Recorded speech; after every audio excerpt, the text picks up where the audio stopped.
the roadway, there was hair located with what appeared to be blood spatter on the edge of the asphalt. Near the grave, we came across some more areas of blood spatter on the ground. We'd start digging. I was in law enforcement for 32 and a half years, and this case was the worst case of mutilation that I have ever seen.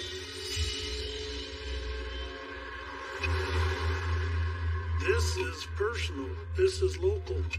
This is our friend. We learned she was hitchhiking that day. I was on an off-ramp for I-15, just thinking the killer could have been anybody. A fellow hitchhiking said this guy was really strained. He's got female clothing in his car that are bloody. We found a wood chopping maul. It has a sharp blade on one end of it, and he split her like a log. It's just unimaginable that something this horrific had happened to someone so close to me.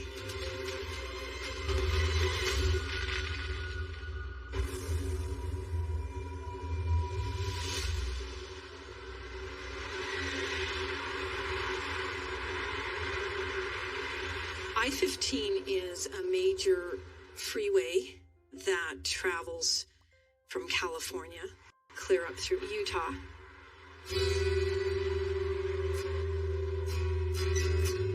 The interstate tracks northward through the state, past the isolated community of Cove Fort, a Mormon pioneer heritage site. It's desolate in that area of Utah. I've not always felt safe when I traveled that road. One could pull off and certainly be unnoticed because there's a lot of isolated, desolate areas in that area of Utah. Cove Fort is always a little scary for me.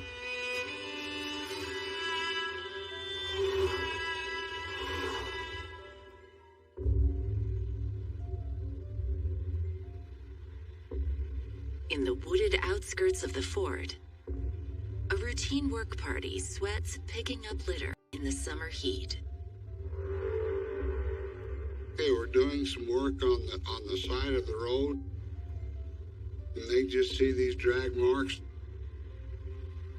The area was a very short distance from the road, and then they see this location of some sticks and some dirt kind of in a pile. One of them just reached out and disturbed this pile and seen what he thought was a piece of an intestine. They make a phone call into the sheriff's office, and I was requested by the dispatcher to respond immediately. The exploration of the crime scene was entered very cautiously and carefully. The sand is removed very gradually, little shovels by hand. All of a sudden, we're discovering we have a torso of a human body there. And the head and the hands, the feet had been cut off. And it's very difficult to identify someone without the pieces that were missing. The decomposition was set in, and the maggot activity was very active. Authorities estimate the body has been buried in the sand no longer than 2 weeks. I've never seen anything quite as bizarre, brutal as this particular scene was. The chills run up your back. This case was the worst case of mutilation that I have ever seen. We knew that this case had to be solved in a hurry so that it just doesn't happen to someone else.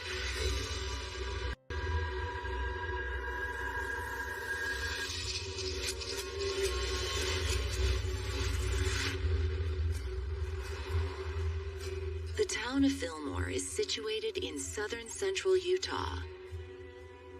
Fillmore is predominantly a Christian community, mostly Mormon. The very tight-knit community. You knew almost everyone. It's rural areas, mostly farming and agriculture.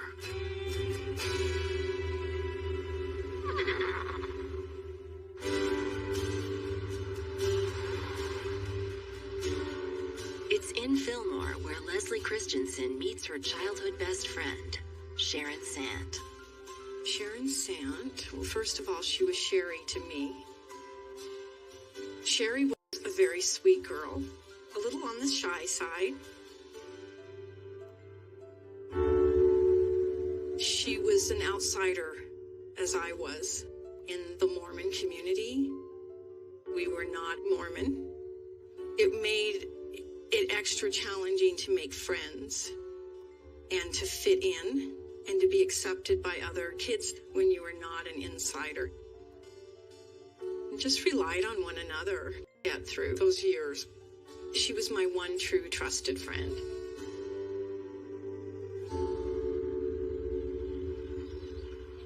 During their senior year, Leslie encourages Sharon to join her in taking an elective in police science. It was miraculous. She had found her passion. She read the manual before the rest of us were through chapter 1.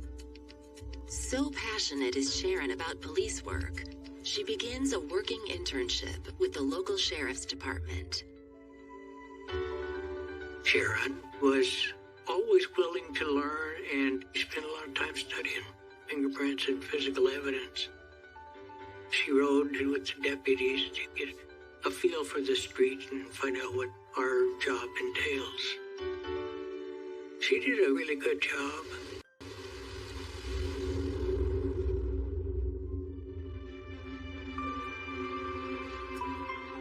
In 1984, Sharon enrolls as a police science major at Southern Utah State College, an hour and a half away in Cedar City, Utah. And she said, I am the happiest I've ever been in my life. I love this program. She was going to make a career out of law enforcement. The best friends remain close.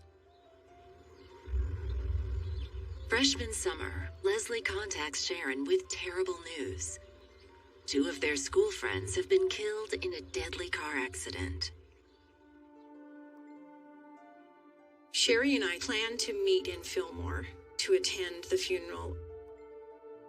Sherry was a very loyal friend, so she was desperate to attend this funeral service, no matter what it took to get there.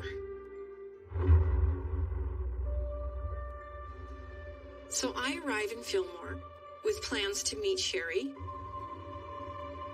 and she never shows. It was very concerning to me.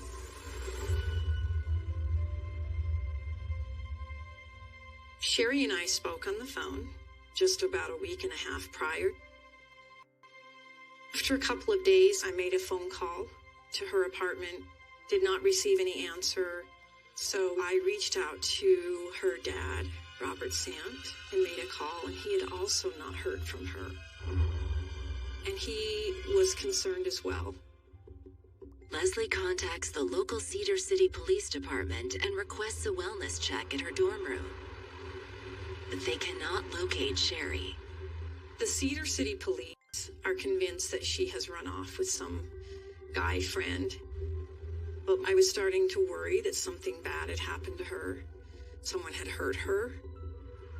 Knowing the relationship that Sherry had with the Millard County Sheriff's Office, I spoke with them about her being missing.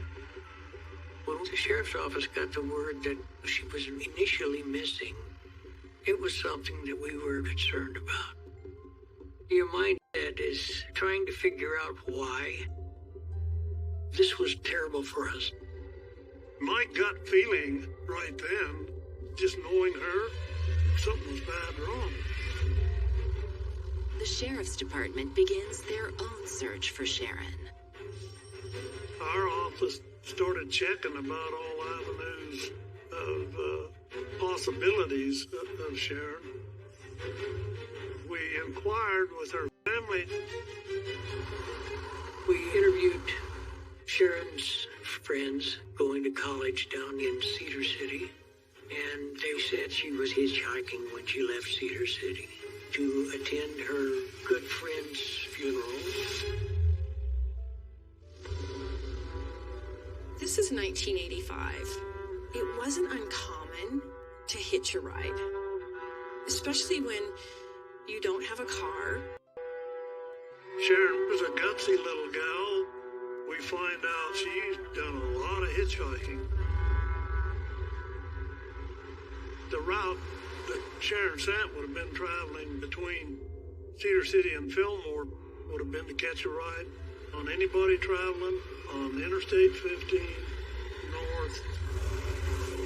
And there's all kinds of possibilities of who's going to pick you up. You know, we dealt with damn serious hitchhiking, homicide, rape cases on I-15.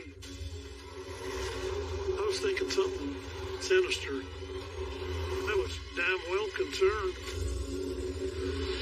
It was the first real solid lead which we've had. The guy's telling him stories that he said just made the hair on the back of his neck come up. Automatically, the alarms go off.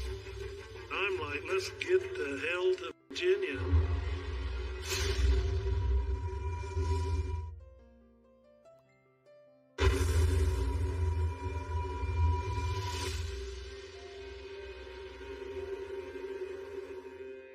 College co-ed and police science major Sharon Sant failed to show up to a friend's funeral. Now missing more than a week, her best friend Leslie Christensen enlists the help of the sheriff's department. At this point, I'm very worried, very concerned. She's now not showed up for work, and she's missing right at the beginning of school. We learned she was hitchhiking that day, and so automatically the alarms go off. What happened between Cedar City and Fillmore?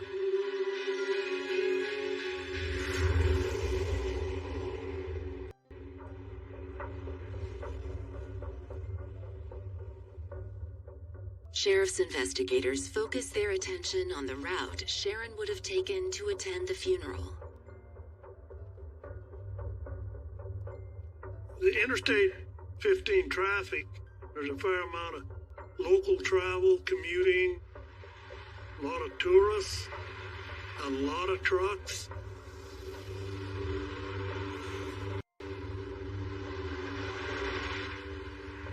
We did a roadblock on the freeway. In Cedar City, we stopped every car that was going northbound on I-15 Cedar City Middle intersection, asking, did you see anything? I know I walked out to the road and then walked across.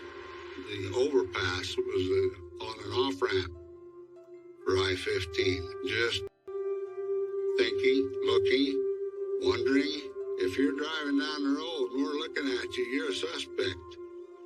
You know, you could have done it. It could have been anybody.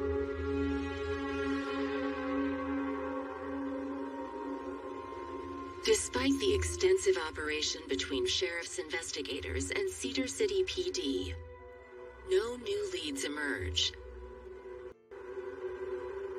As the days become weeks, there is still no sign of Sharon. We had no idea where Sharon was, and no one had heard from her. And, you know, there's a lot of square miles in Miller County. Most of southern Utah is desert. And you could spend the rest of your life out there and never find her.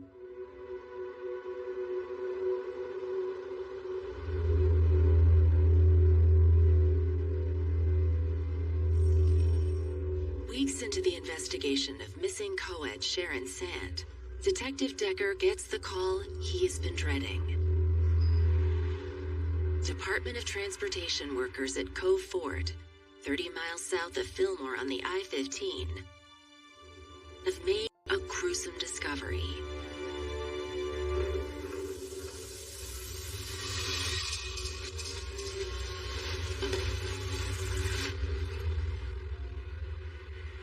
They noticed what they thought was a drag trail. And so they followed that up the side of the road and up into the hillside, and it appeared to them that they found a grave.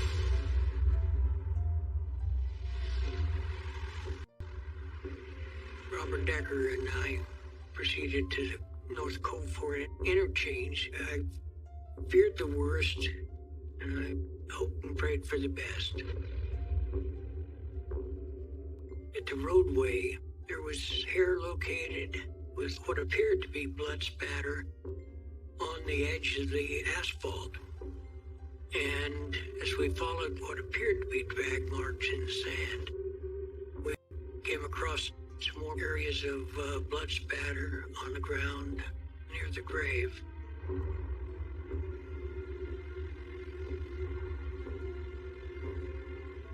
When I first arrived at the scene, I could smell, well, how to describe it, decaying flesh. As crime technicians work to uncover the remains, the full extent of the horror shocks even seasoned detectives. The remains, or the body, was lying on the supine position or on her back. And the head, the hands, the feet had been cut off and were not at the scene that we were able to discover. The body appeared to be a female. Her breasts were missing.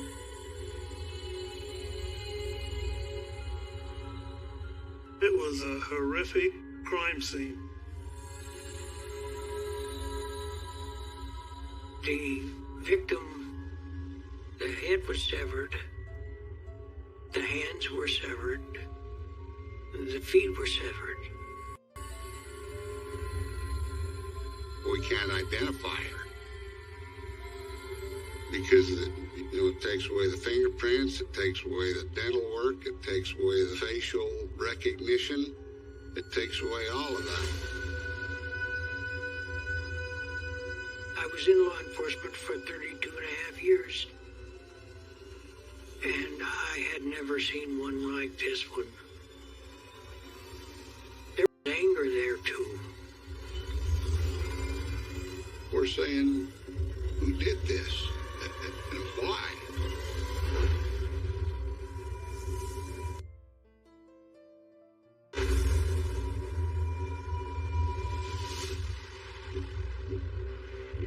Sharon Sant has been missing 2 weeks. Now, the mutilated torso of a woman has been found buried in the sand just off Interstate 15 in Cove Fort, Utah.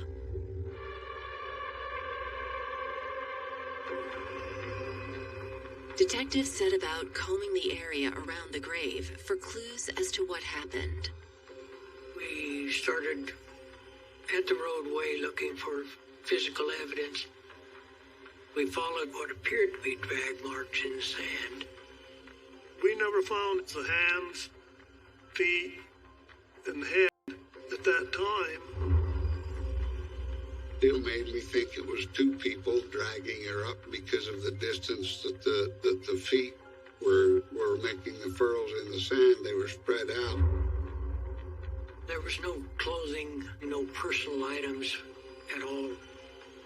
There was 5 Budweiser beer cans between the body and the roadway. We found a beer bottle that had blood on it. All of these items were photographed, logged into evidence, and subsequently processed for fingerprints back at the sheriff's office. We found a wood chopping maul. It's heavy. It has a sharp blade on one end of it, and it has a flat surface to drive nails, spikes, or whatever. It had what appeared to be blood on it. The body was placed in a sterile plastic bag and transported later to the medical examiner's office in Salt Lake City, Utah.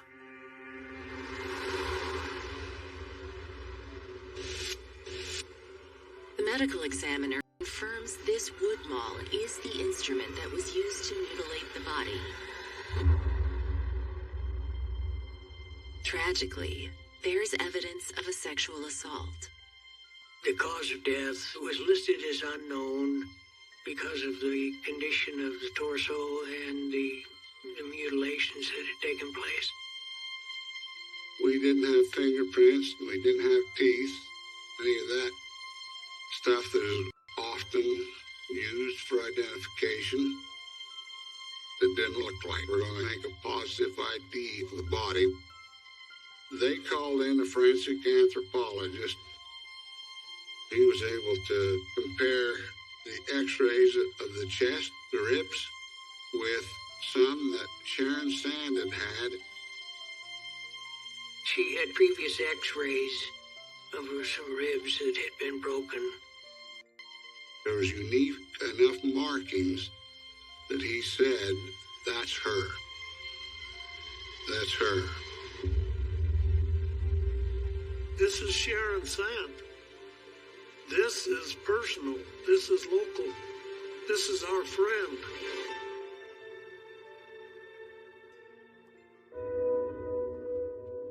Immediately, the sheriff and I went down to the Sant residence and told her father. The Sant family was devastated. Robert, her dad, I saw such sorrow and grief from this man. This was a very difficult situation. Sorry.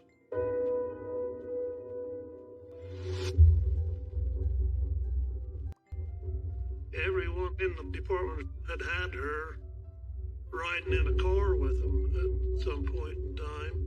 So, yeah, it got a little personal. It was devastating. It was a lot for me to process. And it was just unimaginable that something this horrific had happened to someone so close to me.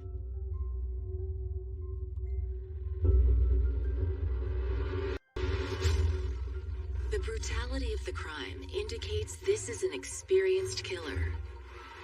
The proximity to the interstate may provide a trail to track the perpetrator.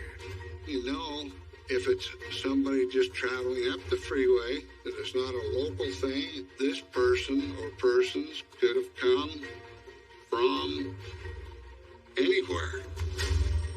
We put a law enforcement broadcast out about this body so that if anybody else had anything like that, you could compare it. Several calls come in. There was one in particular that really looked strong. We got notice from a sheriff's office in Virginia of a fellow that had been hitchhiking across southern Utah, the Cove Ford area. He is telling law enforcement that he is picked up by the driver from Virginia, and how this guy was really strained. The guy's telling him stories that he said just made the hair on the back of his neck come up. The driver jokes that he picked up a girl in Utah, killed her, and left her body under a tree. He's looking around the car of this guy that picked him up, and he sees strange things. Sees a pair of girls' pants on the back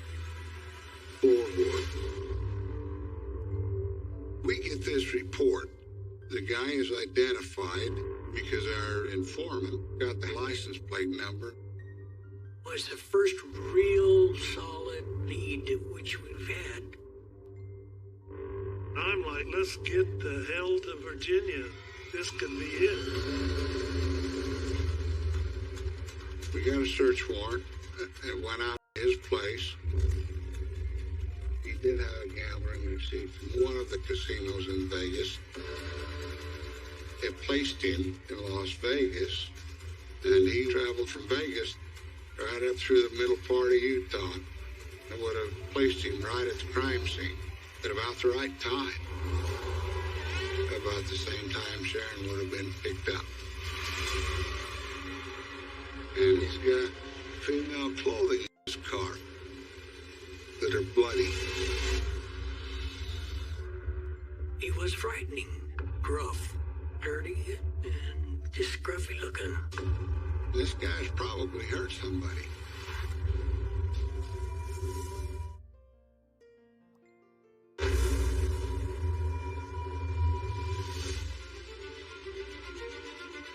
Detectives investigating the brutal murder of Sharon Sand track a suspect to Virginia.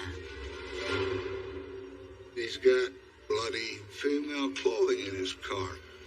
Women's underwear. The gentleman was cooperative, but he was strange. We took a lot of the stuff from his car and from his place back to this sheriff's office and did some fingerprint analysis, did some lab work right there. Nothing matched. They can't ID the blood in his car with Sharon Sand. This guy's probably hurt somebody, but it wasn't Sharon Sand.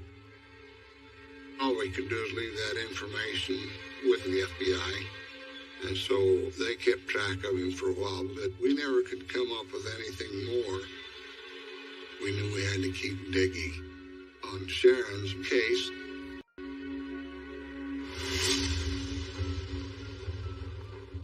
In January 1986, 5 months after Sharon Sand's murder, detectives enlist the public's help by sharing evidence found at the crime scene. Bloody wood-cutting maul found at the crime scene. It was a good piece of evidence. There was an article in the newspaper out of Salt Lake City that shows Sheriff Phillips holding a small. And I believe the caption was, "He split her like a log with the maul." The terrifying headline shakes loose a new lead. We received a phone call from a gentleman down Cedar City, Utah, who ran a gas station. He knew a man by the name of George Wesley Hamilton, who was a wood man, and that recently he's had a new maul in the bed of this truck, and it seemed strange to him.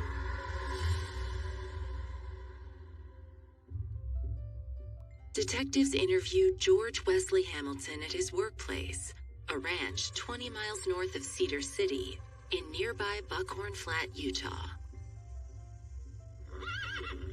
It was quite a lengthy interview. George denied any connection whatsoever with Sharon, and that he was working on August 1st, the day Sharon disappeared. And then Detective Decker went and talked to Foch Parkinson, who's the owner of the ranch, who hired George. The ranch is out at a very remote area, a lot of acreage. And he said George ran cows and hay as well. The rancher confirms Hamilton works with malls and mentions another man working on the ranch, Robert Bott. George Wesley Hamilton and Robert Bott were ranch hands, and the side job was gathering wood, selling wood, splitting wood within the communities there. They had a Dodge flatbed truck and were living and working right there in that area of Cedar City. The drag marks near her body were spread out. So I believe it was two people responsible for the murder of Sharon Sand. And we started looking in on these guys. Detective Decker asked about the 1st of August, and both says, no, George and Robert were not working during that period of time. George Hamilton just flat lied to Detective Decker. That day at the ranch, we also interviewed Robert Bott. He says he didn't know anything about Sharon Sand. Investigators canvassed the small towns around Hamilton's workplace to find out more. We're interviewing people who knew Robert Bott and George Wesley Hamilton. They all indicated that they were frightening. Robert Bott was a very tall man. He was well built. George Wesley Hamilton is dirty and just scruffy looking. They both are gruff. They talked to a woman working at a market the day of Sharon's disappearance in Parowan, Utah. She indicated that she had seen George Wesley Hamilton and Robert Bott, whom she knew, with a young lady. She said they purchased some beer and drove off. She said the young lady was Rita Weatherby, whom she knew, that George Wesley Hamilton had been living with. With this new information, Detective Decker talked to Rita Weatherby. He talked to her about what had taken place at the supermarket. She said that it wasn't her. So she basically vouched for Robert Bott and George Hamilton. With 18-year-old Rita providing an alibi, police have nothing on Hamilton or Bott. We were very disappointed. It kind of put us all back to square one.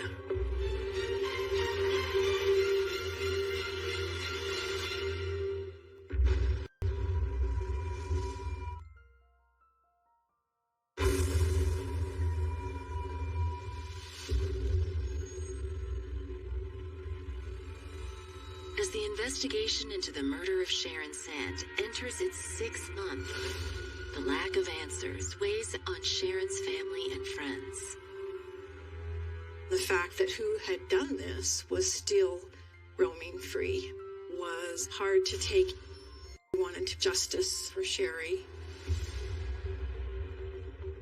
We felt like we were on the right path. You never close anything up until you know that you're done. Hoping to discover something they've missed, investigators re-examine what they know so far. Detective Decker went and re-interviewed Rita Weatherby. George is 41, and Rita is 18, and living together. Rita is the same age as Sharon Sand when she was killed. She indicated that George Wesley Hamilton and Robert Bott had threatened her with bodily harm, and told her that if anyone asked where they were on August 1st, to tell them that you were with us. Give me an alibi. With the information that Rita had given to Detective Decker, he contacted the county attorney's office. He found out that Hamilton had been arrested recently for a DUI. And Detective Decker got a search warrant for Hamilton's Dodge flatbed truck. We searched his vehicle inside and out, took photographs of it.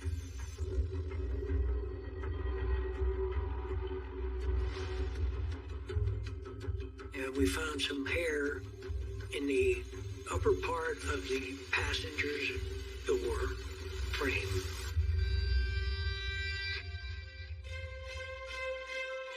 But when the report comes back, the tests on the hair are inconclusive. There's no way to prove Sharon was in the truck. No connection. There was no connection that we found to Sharon Sand's body.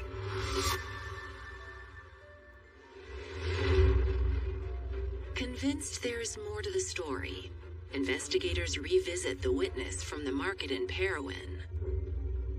After Detective Decker interviewed Rita Weatherby, we met with the lady who had reported seeing Rita, Robert Bott, and George Wesley Hamilton in the supermarket on that day, and Sharon disappeared.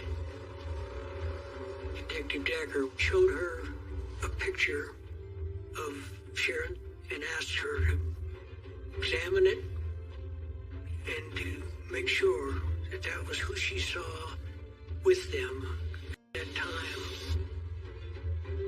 She indicated that it had been, in fact, Sharon Sand who was with them on that day. Sharon Sand and Rita Weatherby looked quite a bit similar to each other. And actually, it'd be easy to mix the two up at a distance. But she was sure that it was Sharon Sand at that time. The eyewitness placed Sharon in the truck with Hamilton and Bott, but the revelation isn't enough to charge them. At this point, the evidence that we had was circumstantial. We need to go back to the crime scene evidence of the fingerprint work. Exposed to the elements, the beer cans and bottle collected from the burial site offer no clues, until the forensic investigator spots something unexpected.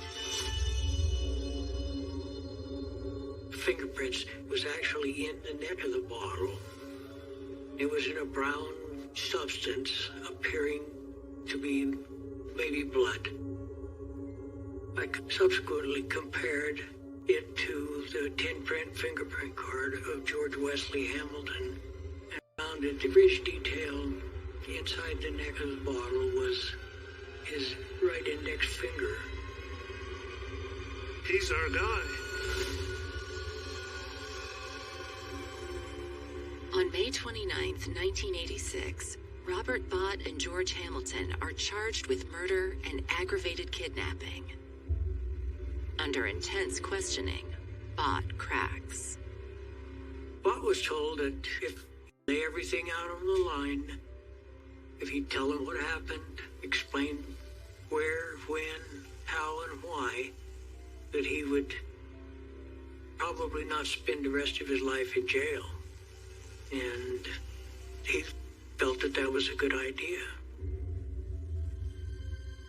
Believing he will receive a more lenient sentence for cooperating, Bott finally reveals the tragic events of August 1st. Bott said Sharon Sand was picked up in Cedar City.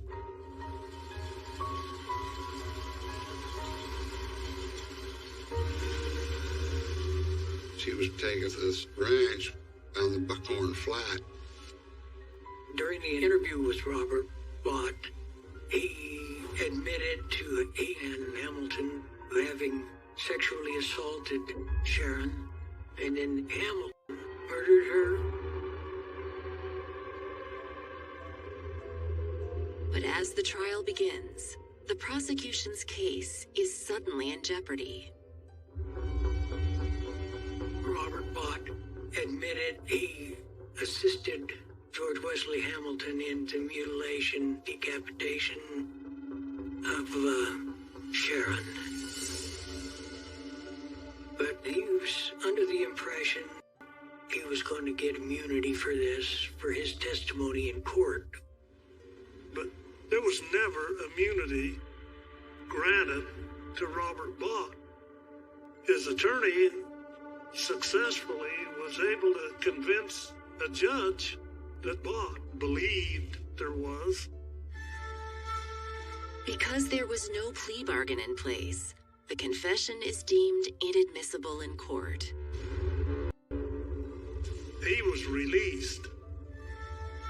Everything that he had told us during the interview was all thrown out.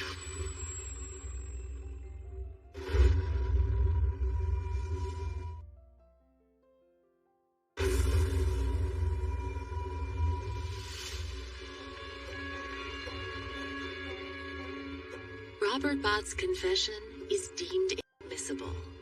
Because prosecutors had no other evidence linking him to the crime, he has been released from custody.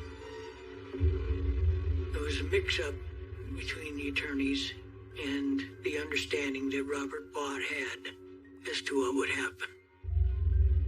Nothing Robert Bott said ever went into the prosecution of George Wesley Hamilton. Without Bott's testimony, Hamilton is charged with second-degree murder. The prosecution relies heavily on forensic evidence to walk jurors through the final hours of Sand's life. On the 1st of August, 1985, Robert Bott and George Wesley Hamilton saw the victim, Sharon Sand, hitchhiking and gave her a ride. Sharon figured that she would get a ride with them and get home to the funeral. They pick her up, take the next exit, and go into Parowan to buy the beer. A woman saw Sharon sitting between the two guys. They drove north. They went to the ranch house there on Folks Parkinson's property at Buckhorn Flats, where they worked. They drive up to the ranch house. That's where Sharon was sexually assaulted. I believe that it was by both Bott and Hamilton. I know that Sharon resisted because that was her nature. She would have fought him like hell.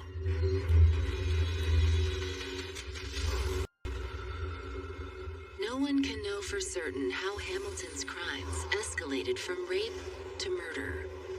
I think growing up in a tight-knit Mormon faith community where women don't have a voice, these men believed that they would have gotten away with it, that the shame of being raped would have silenced her. But there's no way she kept quiet. She was mouthing off. So instead, they chose to silence her in the most horrific way. In my mind, I think Sharon said, boy, you guys are in deep trouble because I know the sheriff. They finally stop at this Coalford exit. And killed her.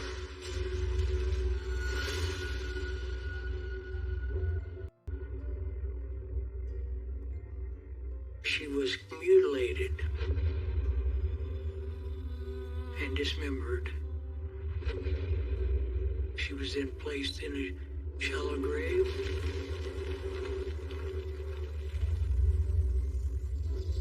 I believe that they threw the dismembered parts of her body out the window of the vehicle as they traveled along the freeway northbound.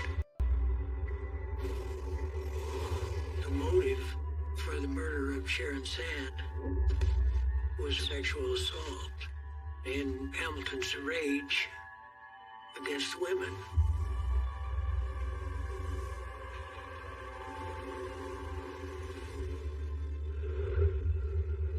In August 1987, George Wesley Hamilton is convicted of second-degree murder.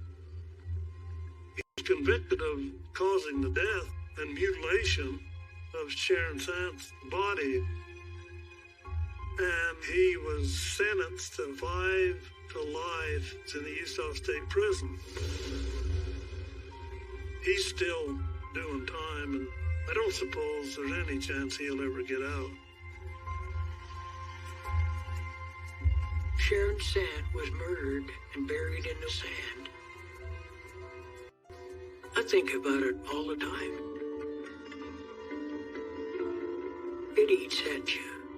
It really does. There is one final tragic chapter in Sharon Sant's story. A deer hunter makes a haunting discovery. Here we are, damn near 10 years later, when Sharon Sant's skull is found. No more than a quarter of a mile of where her body was located. So that, I guess, when it comes close to closure as I'd ever get on this case. I remember Sharon as a bubbly young teenager, full of life. She wanted to be in law enforcement because she loved it, and she just came alive when she was around us. And that's how I remember Sharon Sant. True blue.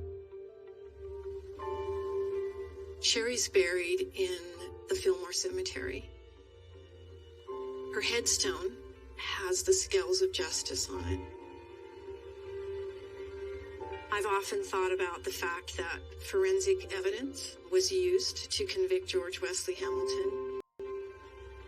And the very thing that she was dedicating her life to put the individual behind bars who had taken her life.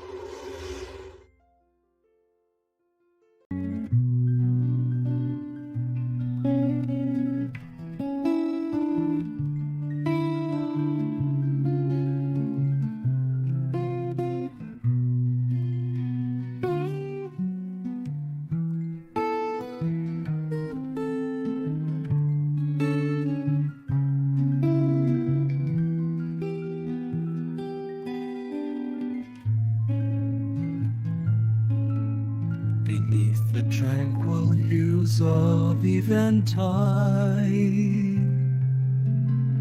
where gentle breezes softly abide, perfect peace is known forevermore.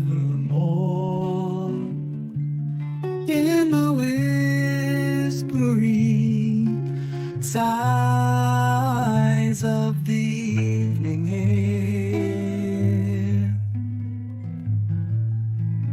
I sense your presence.